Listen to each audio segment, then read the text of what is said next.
Hi everyone, happy Wednesday. I am Dr. Jen from the Wellness Way in Woodbury. I just wanted to say a few things before we get started in talking about food allergies and let a few people pop on. I wanted to let you all know I'm going to be doing my first talk on Tuesday, January 7th at 6 o'clock p.m. at 700 Commerce Drive. It is in the conference room right by my office. And my first day open is going to be January 6th. So I'm super excited for that. I can't wait to serve the Woodbury community and get to know all of you. It is going to be a great experience. So with that being said, we're kind of just gonna hop on and talk about food allergies today. So the biggest thing that I always hear is it's a food sensitivity, not a food allergy. Well, a food allergy is the same thing as a food sensitivity. Regardless of it's of a food sensitivity or if it's a food allergy, you need to avoid that. So I'm just going to define what a food allergy is. It's a hypersensitivity to food, whether it's IgG or an IgE.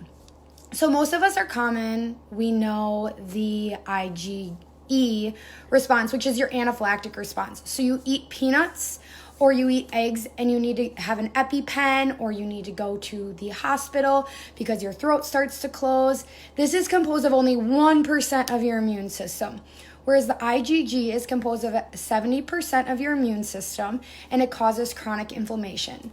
So for instance, if you think you're eating healthy, but you're eating lettuce every single day and your food allergy test comes back and you have lettuce on it, well, you were just making yourself sicker.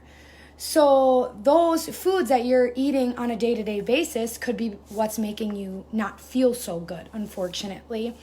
There are so many things that studies have shown that avoiding your food allergies have helped with. So for instance, it's helped with migraines, headaches, IBS, and so many other different conditions that you guys struggle with every single day. If you are someone that struggles with all these different symptoms and they're unknown, like depression, hair loss, anxiety, a fatigue, inability to stay up, all of these other symptoms that are unknown or you have no answers to could be a result of eating a certain food or a food allergy. For instance, I'm going to give you a little bit of background about myself. I had headaches for almost 8 months straight. Imagine a headache for 8 months straight with 3 to 4 of them being migraines on a day-to-day basis. It was absolutely horrible, and I was a student. So I got my food allergies tested. Vegetables are healthy for you, right? Well, in my case, they were making me sick. So I have my food allergy test right here.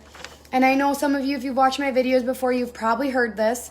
But green beans, kidney beans, pinto beans, yellow wax beans, broccoli, Brussels sprouts, cabbage, cauliflower, literally a bunch of veggies. And I was eating broccoli and green beans and probably yellow wax beans almost every single day. So they were just making me sick, and that's why I wasn't feeling good.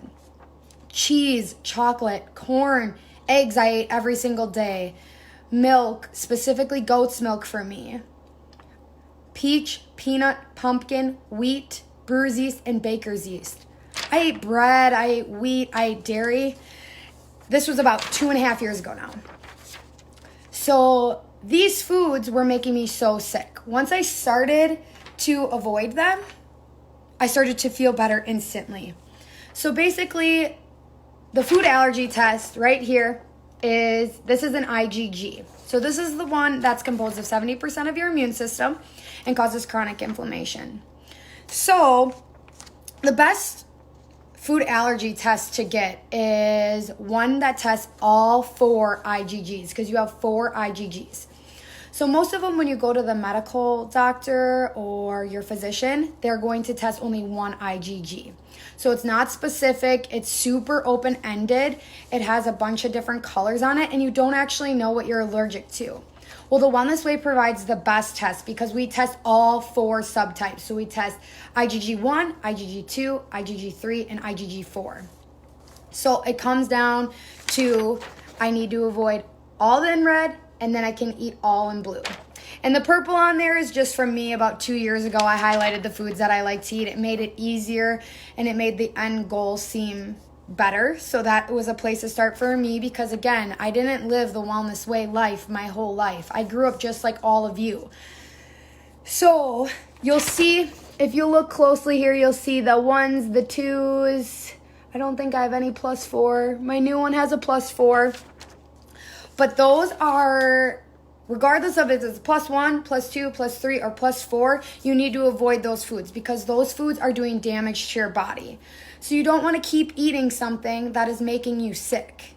So what the numbers mean is it's the response that food makes. So how fast that response can be.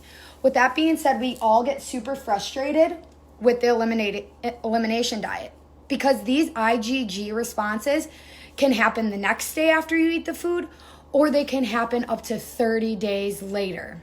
Isn't that crazy? That's why we all get so frustrated is we'll start to eliminate a food and we'll feel better, and then all of a sudden we're still eliminating that food and we still feel like crap. And that is why getting a food allergy test is so important, even if you have no symptoms at all. What those foods are doing is they're causing chronic inflammation within your body. If you're causing chronic inflammation within your body, that's eventually going to lead to disease, whether you have the symptoms or not. You're lucky if you get the symptoms. You're lucky if you don't feel good, because then you know something's going on. So getting a food allergy test is so important. So I always get the question too, well, I have this food allergy, but I've never eaten it before. How can that be? Do you need to eat a cat or a dog to be allergic to them? No. That's a funny question, right? Like, we don't think about it like that. But really what the blood test is doing is it's responding to the protein. So you have a reaction to that protein, no matter if you've ate it or if you haven't eaten it.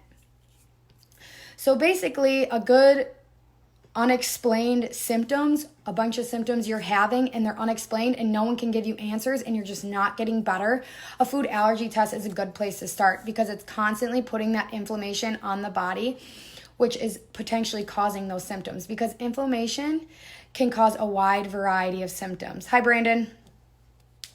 So you need to remember that when you are doing this, food allergies are not a permanent thing. A food allergy, all it is, hi Dr. Matt, is a representation of your immune system. So when you start to heal your body, those food allergies can go away. So like on my food allergy list, I was allergic to chocolate, and that was the worst thing ever. And I had to avoid chocolate for a year. That was so hard. Women, you know how hard that is to avoid chocolate for a year? It is very hard. And on my next food allergy test, it went away because what was my body doing? I gave it the time to heal. I gave it a year to heal. I stopped putting the stress of all of those veggies and all of those foods that I was eating almost every single day. So with all this being said, food allergies are super important to, hi Nancy, hi Jordan, are super important to get tested, because even if you don't have symptoms, inflammation ultimately ends in disease. So we want to keep our bodies as low as possible in inflammation. And if you are feeling these unexplained symptoms, get a food allergy test. It made a world of a difference for me. My foods trigger headaches, and I know they do. Like even the littlest bit, if I go out to eat and there's a dairy product or something in it, hi Trace, if there's a dairy product in it and the next day or a few days later, I will ultimately result in a headache. So I need to be super careful when I go out to eat and make sure I know everything that's in the food and everything that I'm making. You all can control this. You can control exactly what you put into your body. So start here. Food allergy test is super easy. No one wants to do it because it's a lifestyle change. You do need to change. But I've been gluten-free and dairy-free and avoiding my food allergies for the last 2.5 years, and it's honestly been the best quality of life I've ever lived. Like remember, even if you don't have symptoms, you may be eating something that's taking from your energy every single day and not even realizing it until you get that food allergy test and you avoid them and you feel so much better. We've seen it so many times.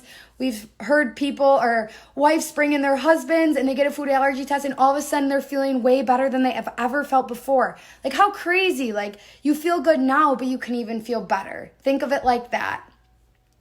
So I hope you guys learned something. Again, for the 6 of you on, if you are in the area on January 7th, I am doing my first inflammation talk, and I am so excited. It is going to be on January 7th at 6 p.m. at 70 Commerce Drive in Woodbury. It's in the conference room there right next to my office. It's like 3 doors down.